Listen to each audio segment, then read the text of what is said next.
अस्सलाम वालेकुम नाज़रीन, बजट एक जायजा की स्पेशल सीरीज में खुश आमदीद। मैं हूं इमरान सुल्तान। माली साल 2019-20 अब बिल्कुल जाते जाते लम्हों के साथ अपने अख्तिताम पजीर होने लगा है और अगले 10 दिन बाद हम माली साल 2020-21 में चले जाएंगे। बहुत ज़्यादा कोशिश थी और एक कमिटमेंट थी प्राइम मिनिस्टर इमरान खान की कि 2020 जो है ये तब्दीली का साल होगा और का साल होगा, पाकिस्तान में मुआशी इस्तेहकाम का साल होगा। लेकिन पूरी दुनिया में हमने देखा कि बदकिस्मती की एक लहर, बहुत बड़ा एक धचका पूरी दुनिया की मईशत को लगा कोविड-19 कोरोना वायरस से, और उसके बाद पूरी दुनिया में लॉकडाउन, और ये इतना सिवियर है कि इस वक्त ग्लोबल इकॉनमी जो है इससे बुरी तरीके से मुतासिर हुई है। पाकिस्तान भी इस आलमी मुआशी जो मईशत है इसका एक हिस्सा है और यकीनी तौर से हम भी इससे मुतासिर होंगे।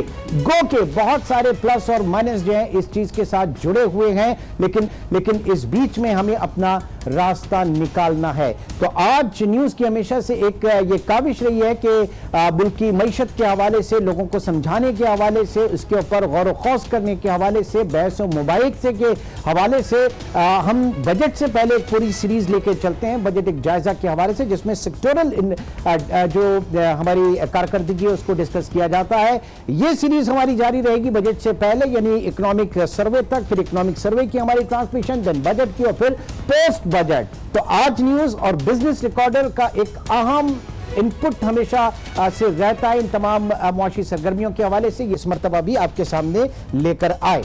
आज के प्रोग्राम में हम बात करेंगे पाकिस्तान में सनती शोबे के हवाले से, और सिर्फ एट प्रेजेंट जो हमें मसाइल है ये नहीं, बल्कि इसकी पूरी तारीख क्या रही है। पाकिस्तान में एक क्या इसको चाहते थे, एक वक्त था कि हमारा जो इकोनॉमिक प्लान था उसको दूसरे लोग, दूसरे ममालिक जो है वो आगे लेके चले और हमसे कहीं ज्यादा आगे निकल गए।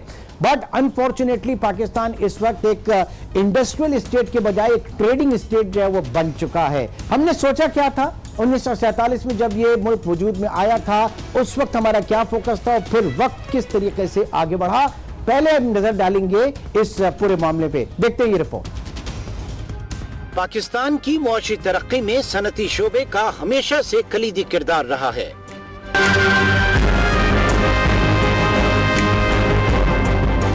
क़याम पाकिस्तान के वक्त इंडस्ट्रियल बेस इतना महदूद था कि बेशतर मसनूआत भारत से दरामद की जाती थीं। 1954 में भारत से तिजारती तात्तुल ही दरहकीकत पाकिस्तान में सनती फैलाव का बाइस बना। We are faced today with two challenges, one no less grave than the other. Ayub Khan का पॉलिसी फ्रेमवर्क सनत दोस्त था, इसीलिए टेक्सटाइल इंडस्ट्री बिलखुसूस कॉटन यार्न की सनतें तेजी से फली फूली। ओवर वैल्यूड एक्सचेंज रेट की वजह से मुल्क में मशीनों की इंपोर्ट फरोख्त पाई। 60 की दिहाई वसी पैमाने पर सनतों की फरोख्त का बाइस बनी और मशहूर जमाना 22 खानदान की इस्तिलाह भी वजूद में आई। 1971 में मशरिकी पाकिस्तान की अलहदगी से दोनों हिस्सों की बाहमी तिजारत में खलल पड़ गया और जरूरत महसूस हुई कि बरामदात का रुख आलमी मंडियों तक मोड़ा जाए, जिसके सबब 1973 में भुट्टो दौर में रुपए की कदर में नुमाया कमी की गई। I am determined to see that the common man enjoys the true benefits of industrialization. Bhutto एक सोशलिस्ट नारे के साथ हुकूमत में आए और आते ही बड़े पैमाने पर सनतों और बैंकों को कौमी तहवील में ले लिया। फर्टिलाइजर, सीमेंट, केमिकल और स्टील के कारखाने खड़े होते गए।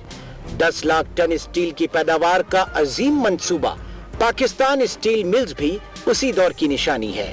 पीपल्स पार्टी के पहले दौरे हुकूमत में इंफ्रास्ट्रक्चर में भारी सरमायाकारी हुई। पोर्ट कासिम पर दूसरी पोर्ट की तामीर, पिपरी मार्शलिंग यार्ड का कयाम, रेलवे ट्रैक को दोहरा करना और रेलवे निजाम को बिजली की फराहमी और तरबेला डैम की तामीर जैसे अजीमोशान मंसूबे इसी दौर का शाहकार हैं। इन्हीं अजीम मंसूबों की बदौलत मजमूई कौमी पैदावार की बुलंद तरीन सतह मुमकिन हुई। इस दिहाई में टेक्सटाइल, फर्टिलाइजर और सीमेंट के कारखानों के साथ साथ ऑटोमोबाइल सेक्टर ने भी कदम जमाना शुरू कर दिया। आज भी सनती शोबे में 53% रोजगार टेक्सटाइल फराहम करता है। बादशा सनतों के लिए हालात उतने साजगार ना रहे और इंडस्ट्री ग्रोथ में बतदरीज कमी आना शुरू हो गई। 90 की दिहाई में ट्रेड लिबरलाइजेशन के नाम पर इंपोर्ट टैरिफ कम कर दिए गए और मुकामी सनतों का वजूद खतरे में पड़ता गया। आने वाले सालों में कस्टम ड्यूटी की हद 60% से कम होकर 20% तक गिर गई। चीन के साथ फ्री ट्रेड एग्रीमेंट ये सोचकर किया गया था कि इससे पाकिस्तानी मसनूआत को चीनी मंडियों तक तरजीही रसाई मिलेगी, लेकिन हुआ इसके बरक्स। चीनी सस्ती मसनूआत का सैलाब मुकामी सनतों को बहा ले गया। पैदावारी लागत बढ़ने से बरामदी मुसाबिकत मुतासिर हुई और रही सही कसर टैक्सों के गैर मुनसिफाना निजाम ने पूरी कर दी। इस वक्त टैक्स महासिल में इंडस्ट्रीज का हिस्सा 67% तक पहुंच गया है। ये वो तमाम अनासिर हैं जिनकी वजह से आज लार्ज स्केल मैन्युफैक्चरिंग की ग्रोथ -5% से जायद गिर चुकी है। अब कोरोना वायरस और लॉकडाउन के तनाजुर में सनती बहाली के लिए हुकूमत क्या इक़दामात उठाती है, ये हुकूमत के लिए भी बहुत बड़ा चैलेंज होगा। रिपोर्ट आपने देखी। अब इस पूरे पैराए के ऊपर हम बात करेंगे। पाकिस्तान में इंडस्ट्रीज का जो सफर है और आगे क्या हालात देखे जा रहे हैं। इस वक्त इतरत हुसैन रिजवी साहब हमारे साथ मौजूद हैं, किसी तारुफ के जो है वो मोहताज नहीं, माहिर मालियाती उमूर हैं। रिजवी साहब बहुत बहुत शुक्रिया, आपने आज हमें ज्वाइन किया। इस पूरी रिपोर्ट में पूरा एक सफर था पाकिस्तान में सनती तरक्की का, और आज हम जहां पे खड़े हैं पिछली एक दिहाई के हवाले से अगर बात करें तो कुछ चार्ट है, मैं चाहूंगा वो भी हम एक नजर देख लें, फिर हम गुफ्तगू को आगे बढ़ाते हैं। नाज़रीन, सबसे पहले अगर हम देखना चाहें कि इस वक्त जीडीपी ग्रोथ जो है वो कहां पे है, जीडीपी ग्रोथ के हवाले से हम देखें तो पाकिस्तान में पिछले 4-5 माली साल के हवाले से अगर बात करें तो ग्रोथ मोमेंटम जो था माली साल 2016 में 4.56%, उसके बाद सनती तरक्की आपकी जो जीडीपी ग्रोथ है मजबूरी कौमी पैदावार जो है वो बढ़ी 5.37% फिस्कल ईयर 2017 में, और लास्ट जो था नून लीग का उसमें 5.79% जो है ग्रोथ देखी। देन उसके बाद हम देख रहे हैं कि मौजूदा हुकूमत में इसके बहुत सारे अवामिल हैं और बहुत सारी जगहों पे वो जस्टिफाई भी करती है कि हमारी जीडीपी ग्रोथ जो है एकदम से नीचे आई 1.9%, और अब जो फोरकास्ट की जा रही है वो -3.38% के ऊपर जीडीपी ग्रोथ फोरकास्ट की जा रही है। बहुत टफ टाइम था पाकिस्तान तहरीक इंसाफ की हुकूमत के लिए, जिस तरह से उनको मईशत मिली। बहरहाल इसके ऊपर हम बात करेंगे, आगे चलते हैं और आगे हम देखना चाहेंगे कि इस वक्त मैन्युफैक्चरिंग स्केल जो है, मैन्युफैक्चरिंग ग्रोथ जो है पाकिस्तान में, उसकी सूरत हाल का भी जायजा लेते हैं। जो पिछले 2 सालों से अगर इसका मुवाजना करें, FY17 में 5.83%, देन उसके बाद 5.43%, और फिर एक धड़म तख्ता जो है वो मईशत का पिछले साल नजर आता है। मैन्युफैक्चरिंग सेक्टर माइनस में चली गई और 0.27% के ऊपर। एक बहुत बड़ी बात जो है पाकिस्तान ब्यूरो ऑफ स्टैटिस्टिक्स के हवाले से यह भी कहा जाता है कि नून लीग के दौर में इसहाक डार साहब जो है बड़ी मैन्यूवरिंग जो है वो करते थे, और आदाद शुमार जो है उनके अपने बताए हुए आदाद शुमार या उनका बड़ा जोर था इसके ऊपर। और अब की हुकूमत जो है इसने ये एक प्रेशर खत्म किया और पहली बार पाकिस्तान में विफाकी दायरा शुमारियात को मिनिस्ट्री ऑफ फाइनेंस से निकालकर और प्लानिंग डिवीजन में दिया, तो इसके एक मस्बत असरात कहे जा रहे हैं। बहरहाल LSM growth, large scale manufacturing growth का अगर जायजा लें तो उसमें भी हम देख रहे हैं कि पाकिस्तान में इस वक्त सनतें बहुत बुरे हालात में हैं। माइनस में आप ये देख रहे हैं कि 3.6% की ग्रोथ जो है वो लास्ट ईयर रही, और इस साल जो है वो प्रोजेक्शन है -5% की जो है वो ग्रोथ नीचे चली जाएगी। हमारी बड़ी बड़ी सनतें जो है वो बहुत बुरी तरीके से मुतासिर हुई। तो ये मजबूरी सूरत हाल, और इस वक्त जिन सनतों हम बात कर रहे हैं एक नजर ये भी देखना चाहेंगे, क्योंकि खान साहब जब बात कर रहे हैं 1 करोड़ जॉब्स के हवाले से, तो सनतों का मुलाजमतों में जॉब्स में कितना कंट्रीब्यूशन है, एक चार्ट इसके ऊपर भी हम देखेंगे। इंडस्ट्रियल एम्प्लॉयमेंट शेयर जो है ये भी आपके सामने है।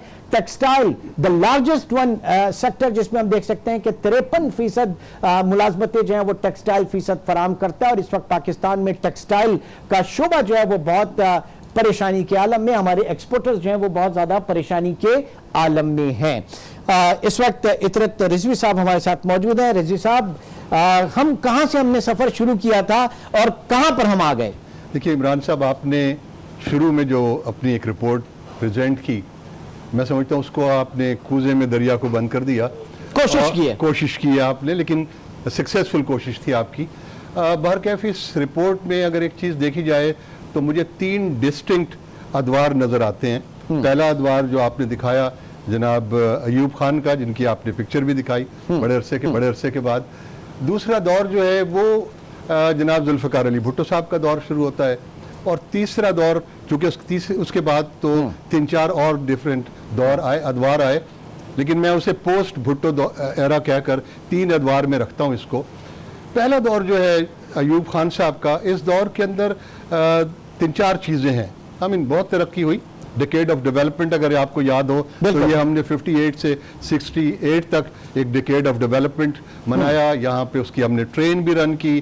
اور اتفاق کی بات یہ ہے کہ جناب ایوب خان کے جو آخری ادوار تھے, آخری سال تھے, اس کے اندر بھی ایک بحران اٹھا تھا جو ان کے لیے کافی ٹف ثابت ہوا, اور وہ بحران بھی چینی کا ہی تھا جی. اور اس کے اندر صرف ہم یوزڈ ٹو ہو گئے سر, ہم یوزڈ ٹو ہو گئے, ہمارے سیاسی لوگ بھی یوزڈ ٹو ہو گئے, عوام بھی یوزڈ ٹو ہو گئی, اور کرنے والے بھی یوزڈ ٹو ہو گئے. اور اس وقت چینی کے اندر جو پر سیر, اس وقت کلو نہیں ہوتا تھا, سیر ہوتا تھا, تو ایک سیر کے اندر 2 آنے کا اضافہ ہوا تھا جو اس قدر بڑھا کہ پھر کنٹرول سے باہر ہوتا چلا گیا. لہٰذا چینی کے جو کرائسس ہیں ان کو بڑا ٹیکٹفلی دیکھنا چاہیے, میں سمجھتا ہوں کہ ہماری پریزنٹ گورنمنٹ کو بھی.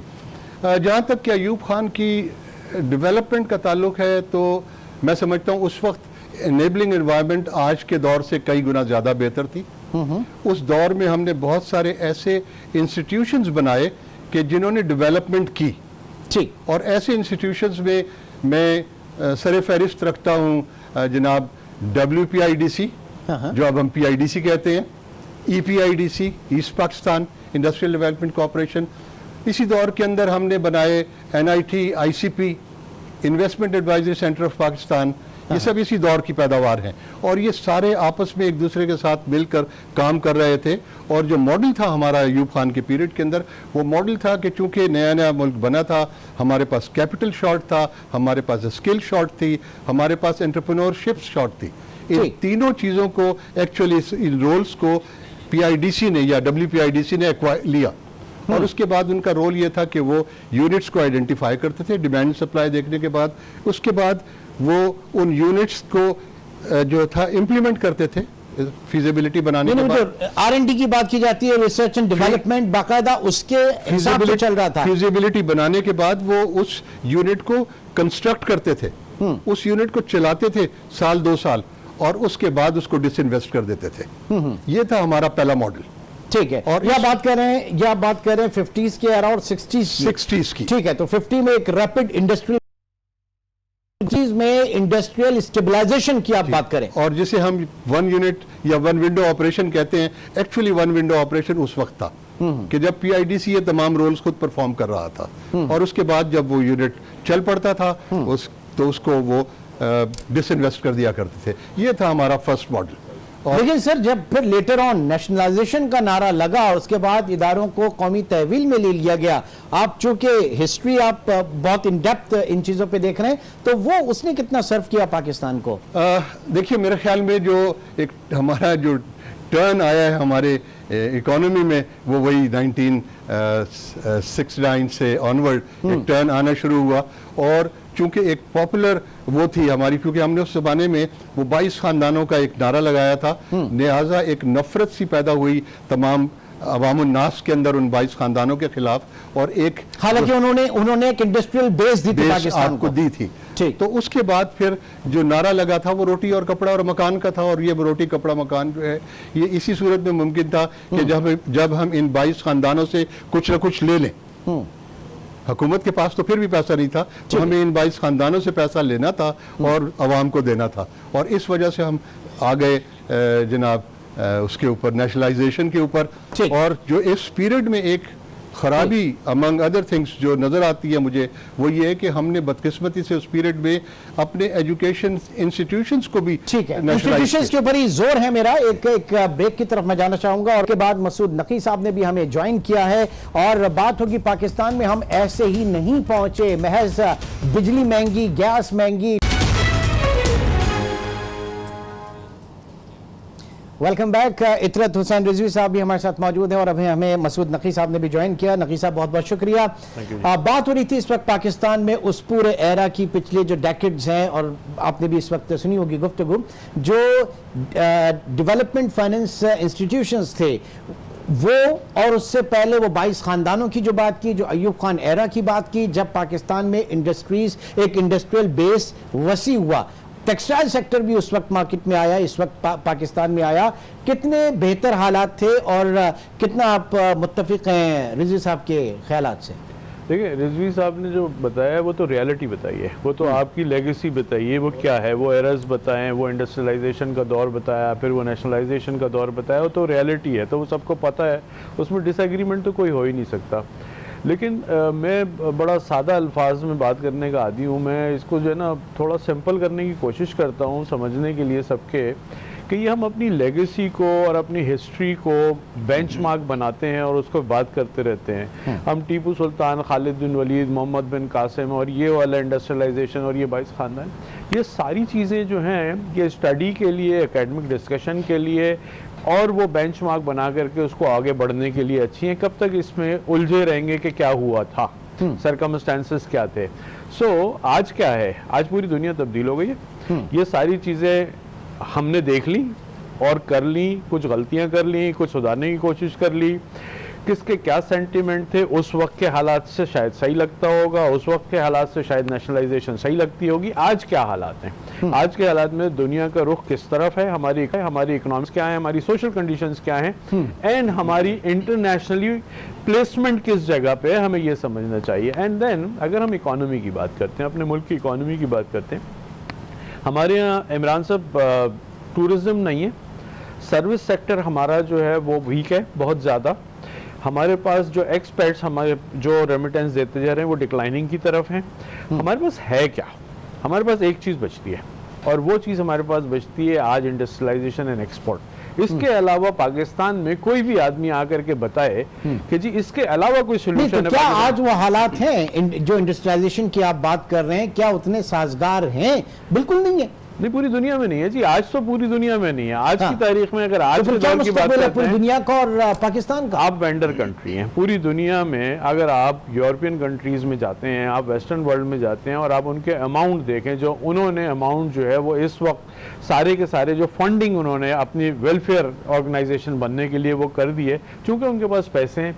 आपके पास तो पैसे नहीं है, आपके पास पैसे आएंगे तो आप लोगों का ख्याल करेंगे। तो आज की तारीख में the only solution I see is industrialisation and export. और आज वो 22 खानदान हो या 2200 खानदान हो, मुझे एक खानदान भी नज़र नहीं आता जो अपनी इंडस्ट्री को विदाउट गवर्नमेंट सपोर्ट जो है वो खड़ा कर पाएगा और सस्टेन कर पाएगा। मुझे नहीं नज़र आता, अगर किसी को नज़र आता है तो वो उसको प्रेजेंट करे आइडिया को। सो द पॉइंट इज कि आज से आगे बढ़ने के लिए हमने, अच्छा अब एक चीज़ और हमें एडमिट कर लेनी चाहिए, हम लोग मार्केटिंग में हमेशा वीक रहे, वो इंडस्ट्रियल इंस्टीट्यूशंस हो, प्राइवेट कमर्शियल ऑर्गेनाइजेशन हो या गवर्नमेंट लेवल की हो, हम हमेशा वीक रहे। तो मेरा ख्याल ये है कि अगर हम वो पिछले वाली सारी बातों को करते हुए चलेंगे और हम आगे के लिए इस वक्त साथ खड़े होकर के गवर्नमेंट एंड प्राइवेट सेक्टर अपनी इंडस्ट्रियलाइजेशन की और एक्सपोर्ट की मार्केटिंग आज नहीं करेंगे। आपको बड़ी मज़ेदार बात बताऊं, आप बांग्लादेश की प्राइम मिनिस्टर ने स्वीडन की प्राइम मिनिस्टर से बात की है, स्वीडन के प्राइम मिनिस्टर से, और उनको बताया है कि जी हमारे पास जो कस्टमर्स हैं वो ऑर्डर कर, prime minister to prime minister, head of the states बात कर रहे हैं अपनी इकोनॉमी के लिए। तो ये रोल है, ये गवर्नमेंट का रोल है, प्राइवेट सेक्टर का रोल अपनी जगह है। माय पॉइंट इज कि जी आज अगर मार्केटिंग सही नहीं करेंगे, आज हमारे पास जितने हाई कमिश्नर और एम्बेसडर्स हैं, आज जितने हमारे कमर्शियल कॉन्सुलर ट्रेड ऑफिसर्स हैं, वो पर्सनल लेवल पे and our ministers, our entrepreneurs, our prime minister, foreign minister, ये सब मिलके अगर मार्केटियर्स नहीं बनेंगे, इमरान साहब आई एम सॉरी, आपका फ्यूचर खराब है। रिजवी साहब। जनाब, आपसे मैं मुत्तफ़िक़ हूँ। बात ये है कि जो शुरू में मैंने जिक्र किया अयूब एरा का, तो लास्ट सेंटेंस जो मुझे अभी कंप्लीट नहीं हुआ था वो ये है कि उस पीरियड में एनेबलिंग एनवायरनमेंट गवर्नमेंट प्रोवाइड कर रही थी, और आज जो आप फरमा रहे हैं उसके लिए इस गवर्नमेंट को एनेबलिंग एनवायरनमेंट प्रोवाइड करनी है, इंडस्ट्रियल प्रोडक्शन के लिए भी और एक्सपोर्ट्स के लिए भी। लेकिन ओवरऑल जो इस पेंडेमिक की वजह से पूरी दुनिया में एक माहौल पैदा हुआ है, इसकी वजह से डिमांड पैटर्न पूरी दुनिया का बदल जाएगा। नहीं तो क्या लॉकडाउन से पहले, मैं अभी आ रहा हूँ। रिसेंटली अभी जो एक रिपोर्ट आई है उसके तहत ग्लोबली जो प्रोडक्शन है वो तकरीबन प्रोडक्शन 15% कम हुई है, और against this production 15% reduction in the production globally, जो डिमांड है وہ 28% کم ہوئی ہے. اس کا مطلب یہ ہے کہ آپ ایکسپورٹ بھی اگر کرنا چاہیں گے تو آپ کیا ایکسپورٹ کریں گے, بیکاز گلوبلی ڈیمانڈ ریڈیوس ہوتی جا رہی ہے. اور جب ہم پاکستان کی ایکسپورٹس کو دیکھتے ہیں تو پاکستان کی ایکسپورٹس بڑی ٹریڈیشنل رہی ہے آل تھرو. اور انفیکٹ ایک جو پوائنٹ آپ نے کہا تھا اور میں اس کو بھی ٹیک اپ کرتا ہوں کہ ہمارے جو ملک کا بجٹ ہے نا, اس کے اندر جو ہمارے انفلوز ہیں ان انفلوز میں ایکسپورٹ ہے, اور ایکسپورٹ رفلی $2 بلین پر منتھ کے حساب کی. اس کے بعد 18 سے 22 بلین کی ہماری ریمیٹنسز ہیں. یہ ہمارا ٹوٹل پورٹفولیو ہے. آپ اگر بتائیں ابھی جو پوزیشن ہے وہ یہ کہ ہماری ایکسپورٹس جو ہیں وہ ریڈیوس ہوئی ہیں, اور وہ ریڈیوس ہوں گی مزید بھی, کیونکہ آئندہ 3-4-5 مہینے میں یہ ڈیمانڈ پک نہیں کر رہی. ٹھیک ہے نہیں, لیکن سر میں یہ کہہ رہا ہوں نقی صاحب کہ کیا پینڈیمک سے پہلے کیا پاکستان میں ایک وہ کنڈیوسیو ماحول تھا؟ آپ انڈسٹریلائزیشن کے حوالے سے اگر بات کریں 13.5% پالیسی ریٹ کے اوپر, شرح سود کے اوپر, کیا ممکن تھا کوئی انڈسٹری اپنی لگائے؟ یہ تو صرف آپ کمرشل لون پہ جائیں تو اور آگے بڑھتا ہے. کیا 100 کے اوپر ممکن تھا؟ کیا آپ ٹرو سینس میں سمجھ رہے ہیں کہ اس وقت تو یہ سب سے بڑے مسائل تھے, آج یہ تو ان کو کم کرنا پڑے تو یہ پینڈیمک کی وجہ سے کم کرنا پڑے, ادروائز تو یہ بھی نہیں ہوتا. دو چیزیں الگ الگ کرتے ہیں. پہلی بات تو یہ ہم یہ کرتے ہیں کہ جی انوائرمنٹ جو ہے وہ کنڈیوسیو تھا یا نہیں تھا. ہم آج $24 بلین کی ایکسپورٹ پہ کھڑے ہوئے ہیں, $2 بلین کا جیسے بتا رہے ہیں طرز بھائی. تو ہمارے پاس یہ گراف چل کیسے رہے؟ مجھے تو یاد ہے ہم نے 80s میں کام شروع کیا تھا, ارلی 80s میں, اور ہمارا گراف اور ملک کا گراف جس طرح سے چلتا تھا 10, 15, 20%, کبھی 10%, کبھی 20%, یہ سب گراف چلتا تھا. آپ کا گراف کیا چل رہا ہے جی پچھلے 5-7 سالوں سے؟ تو آپ کنڈیوسیو انوائرمنٹ کی تو بات نہ کریں تو بہتر ہے. ٹھیک ہے جی. دوسری بات دیکھیں, اکانومی کی اگر ہم بات کریں نا, اور یہ ڈالر ریٹ کی بات کریں, انڈا یا مرغی, آپ ایکسپورٹ نہیں بڑھاؤ گے, آپ اپنے ریمیٹنس نہیں لے کے آؤ گے, ڈالر تو میرا کوئی رشتہ دار بھی نہیں روک سکتا. کوئی بڑے سے بڑا فائنینشیل آپ ایکسپورٹ دنیا کا لے آئیے, یہ تو لنکڈ ہے سر. یہ آپ کی امپورٹس اور ایکسپورٹس کے بیلنس کے حساب سے, آپ کے لونز کی پیمنٹس کے حساب سے ہے. تو آپ اپنے ڈالر کو کتنا بھی کھینچ لیجئے, کتنی بھی باتیں کر لیجئے, آپ نے پیسے دینے اور لازمی دینے ہیں. آپ ڈیلے کر دیتے ہیں, آئی واش کر دیتے ہیں, جس کی وجہ سے ہمیں لگتا ہے کہ جی ہمارے پاس ریزروز آ گئے. نو, اٹ ڈزنٹ ہیپن. آپ کے جتنی دنیا سے آپ نے پیسے لیا ہوا ہے وہ سب سود خور لوگ ہیں, اور انہوں نے وہ پیسے اپنے واپس لینے, وہ کوئی بھی ہو, وہ دائیں ہو یا بائیں ہو. سمپل الفاظ میں, چاہے ملٹی لیٹرل ہو, بائی لیٹرل ہو, کوئی ہو جی, وہ چاچا کا بیٹا رائٹ والا ہو یا پپی کا بیٹا لیفٹ والا ہو, یہ سارے لوگ جو ہیں ان کو اپنے پیسے سود سمیت واپس چاہیے ہیں.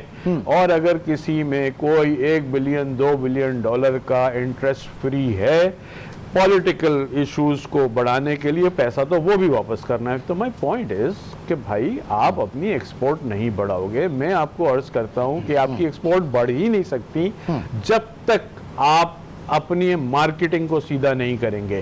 آپ جب تک آج یہ طے نہیں کریں گے کہ میڈ ان پاکستان پوری دنیا میں جائے گا کیسے. آپ جو بات کر رہے تھے میں اس کو تھوڑا سا ٹچ کرنا چاہوں گا. دیکھیے جو ڈیمانڈ اور سپلائی کا جو مسئلہ ہے نا, یہ 28% والا اور 15% والا, پروڈکشن اتنا سا 15% جو کم ہوئی ہے وہ اس لیے کم ہوئی ہے کہ وہ پروڈکشن جو ہے وہ فلورز پہ لوگوں کے پڑی ہوئی تھی, را مٹیریل سامنے تھے, انہوں نے اس کو پورا کرنا تھا. ڈے اینڈ پہ جا کر کے ایبرپٹلی فیکٹریز بند کر کے انہوں نے گھر نہیں بیٹھ جانا تھا. تو پروڈکشن تو اپنی جگہ چل رہی ہے, پروڈکٹیوٹی تو آئی, بٹ ریٹیل بند ہو گئی سر. پوری دنیا کی ریٹیل جو ہے وہ بند ہو گئی. پاکستان سے آپ کتنا پی پی ای ایکسپورٹ کرتے سر؟ پاکستان سے کتنا آپ سرجیکل اکوپمنٹ ایکسپورٹ کرتے ہیں؟ پاکستان سے کتنا میڈیکل اکوپمنٹ آپ امپورٹ کرتے ہیں؟ کتنا آپ جو اس کو اسکربز یا ہاسپٹل سے ریلیٹڈ کرتے ہیں؟ آپ کی تو پرسنٹیج ہی اس میں 1 اور 2% ہے. تو آپ کا تو شیئر وہاں آئے گا ہی نہیں. آپ کے پاس جو ہے وہ ٹیل اینڈ والا ایکسپینس ہے. آپ ٹی شرٹ بیچ رہے ہو, جینز بیچ رہے ہو, تولیہ بیچ رہے ہو, یہ سب چیزیں اینڈ میں جائیں گی. تو آپ کے پاس امیجیٹلی ڈیمانڈ شیلف سے آنے والی نہیں ہے. وائی؟ شیلف پہ مال پڑے ہوئے, ویئر ہاؤسز میں مال پڑے ہوئے, پانی میں مال ہیں جو جا رہے ہیں اینڈ ابھی مال فیکٹریز میں پڑے ہوئے ہیں, فیکٹریز کے فیئر ہاؤس میں پڑے ہوئے ہیں کہ کب ڈیمانڈ آئے گی کب آئے گی. یہ پورا سسٹم جو ہے پیمنٹ کی وجہ سے بھی خراب ہو گیا. تو آج کی تاریخ میں میں اب یہ سجیشن دینے جا رہا ہوں, مجھے نہیں پتا آپ یہ سوال کریں گے یا نہیں کریں گے, کہ پوری دنیا میں سپلائی چین کا کانسیپٹ چینج ہونے والا ہے. We have to accept this. پوری دنیا میں سپلائی چین کا کانسیپٹ چینج ہونے والا ہے. میرے پاس آج پوری دنیا سے جس آدمی نے کبھی ماسک نہیں بھیجا, کبھی کسی نے کوئی وہ جو سرجیکل گاؤن ہوتا ہے یا پروٹیکٹیو گاؤن ہوتا ہے وہ نہیں بیچا, وہ کہتا ہے یار پاکستان میں پاسبلٹی ہے, پاکستان میں یہ مٹیریل اویلیبل ہے, پاکستان میں یہ اویلیبل ہے, مجھے یہ چاہیے. ہمارے پاس را مٹیریل اویلیبل نہیں ہے, ہم را مٹیریل کے پھر دائیں بازو جاتے ہیں اور جا کر امپورٹ کرتے ہیں. تو کیا مہنگے ڈالر سے پھر ہم بات کرتے ہیں کہ آپ ایکسپورٹ کو کنورژن کیا ہے, کیا ہم آج کی مارکیٹ میں جہاں پہ دنیا جو ہے وہ ریس لگا لے گی پرائسنگ کے اوپر, کیا ہم افورڈ کر سکیں گے کہ ہم اپنا کنورژن کاسٹ لے سکیں, کیا ہم پلان کر سکیں گے؟ تو میرا اس وقت پوائنٹ یہ ہے کہ جتنی بھی دنیا میں ہماری ریپرزنٹیشن ہے وہ اسٹریٹجک مارکیٹنگ کریں, بڑی آرگنائزیشن کے پاس اور اسٹیٹ آرگنائزیشنز کے پاس جائیں اور ان کو بولیں کہ جی ہمیں ایسی زی لگا رہے ہیں, ہم اسپیشل اکنامک زون لگا رہے ہیں, صرف آپ کے لیے لگا رہے ہیں, اور ہمیں اس کام میں 4 مہینے لگیں گے, اس میں 6 لگیں گے اور اس میں سال لگے گا. اگر یہ کام ہم آج نہیں کریں گے, اور اس پوری دنیا کو ابھی اس کورونا کے ساتھ جینا ہے, تو ہمیں اپنا لائف اسٹائل بالکل ہر چیز تبدیل کرنا ہوگی. جی صاحب جی بتائیے کیا کوشچن کیا ہے؟ نہیں, اب بات یہ ہے کہ ہم جب بات کر رہے تھے پرو انڈسٹری پالیسیز کے حوالے سے, اب وہ پرو انڈسٹری پالیسی تو اس وقت آپ 8% پر لے کر آئے, 4 مہینے پہلے نہیں تھا, وہ کہیں نظر نہیں آ رہی تھی. ڈالر آج پھر 160-65 کے اوپر آ گیا, اب 164 کے اوپر. ٹھیک ہے, اگر آپ دوبارہ امپورٹ کرنے جائیں گے را مٹیریل, پھر آپ ایکسپورٹ اپنی جو ہے وہ کمپیٹ نہیں کر پائیں گے. نا یہ مس میچ ہے بہت جگہ. بیسیکلی آپ کی جو ایکسپورٹس ہیں وہ کافی حد تک ڈیپینڈنٹ ہیں آپ کی امپورٹس پر. اور ایک بڑا ایشو جو ہے جو آئی ایم شیور ہمارے ٹیکسٹائل والوں نے دیکھ لیا ہوگا, وہ یہ ہے کہ آج سے تقریباً کوئی 7-8-9 سال پہلے جو ہماری کاٹن پروڈکشن تھی وہ تقریباً 14 ملین بیلز کی تھی. آج وہ گھٹ کر 9.3 ملین بیلز پہ آئی ہوئی ہے, اور یہ ایک بہت بڑا فیکٹر ہے. نتیجہ یہ کہ ہمیں جو بیلنس ریکوائرمنٹ ہے ہمارے پاس, کیونکہ پاکستان میں جو ٹیکسٹائل یونٹس ہیں سارے ملا کر میں بات کر رہا ہوں, وہ تقریباً 423 یونٹس ہیں. اب ان کی ریکوائرمنٹ جو ہے یارن کی اور کاٹن کی, وہ ریکوائرمنٹ ایک بڑی حد تک جو پہلے پاکستان کی انٹرنل پروڈکشن سے بیٹ ہوتی تھی, اب اس کے اندر we have to import the cotton also. اور کاٹن جب ہم امپورٹ کر رہے ہیں تو وہی 164-165 روپے پر ڈالر کے حساب سے ہو رہی ہے. لہٰذا آپ کی امپورٹس جو ہیں وہ جب آ رہی ہیں تو وہ بھی مہنگے داموں پہ آ رہی ہیں. اور مجھے یاد ہے آج سے 40-50 سال پہلے جب ہم پڑھا کرتے تھے ڈیولپمنٹ فائنینسنگ, تو ہم ایک ریشو ورک آؤٹ کیا کرتے تھے, اور وہ تھا کہ روپی کاسٹ پر ڈالر ارنڈ یا روپی کاسٹ پر ڈالر سیوڈ. تو جیسے جیسے روپی کاسٹ پر ڈالر سیوڈ یا ارنڈ بڑھتی ہے تو انسان ہماری جو آؤٹ پٹ ہے یا ہماری پروڈکشن یا ایکسپورٹ ہے وہ ریڈیوس ہوتی چلی جاتی ہے, کیونکہ باہر جو ہے پوری ورلڈ اوور کمپٹیشن ہو رہا ہے, صرف پاکستان نہیں بیچ رہا. ٹھیک ہے, اچھا اب نقی صاحب آپ سے میں جاننا چاہوں گا, آپ نے بنگلہ دیش کی ابھی بات کی اور وہاں پہ کہا کہ head of the state level کے اوپر بہت زیادہ ایکٹیویٹی نظر آ رہی ہے. ہم نے پچھلے دنوں دیکھا کہ بنگلہ دیش جو ان کا ٹریڈ اتھارٹی جو ہے اس کا بھی بڑی ایک نعرہ آیا تھا کہ ادھر وہاں پر انویسٹ کریں جب پاکستان میں یہ تمام کرائسس چل رہے تھے. نمبر 1 مارکیٹنگ ان کی بہت اچھی وہاں پہ. نمبر 2 اس موجودہ حالات میں بنگلہ دیش گورنمنٹ میں سنا ہے کہ وہاں پہ انہوں نے جو انڈسٹریلسٹ ہیں ان کو 0 ریٹ کے اوپر ان کو لونز وغیرہ دیے تاکہ وہاں پہ لوگوں کا ملازمین جو ہیں ان کی ملازمتیں فارغ نہ ہوں. یہ کتنا اچھا ماڈل ہے پاکستان کے لیے, اس کے اوپر میں آپ سے چاہوں گا ذرا تبصرہ کریں, لیکن ایک چھوٹے سے بریک کے بعد دوبارہ ملتے ہیں.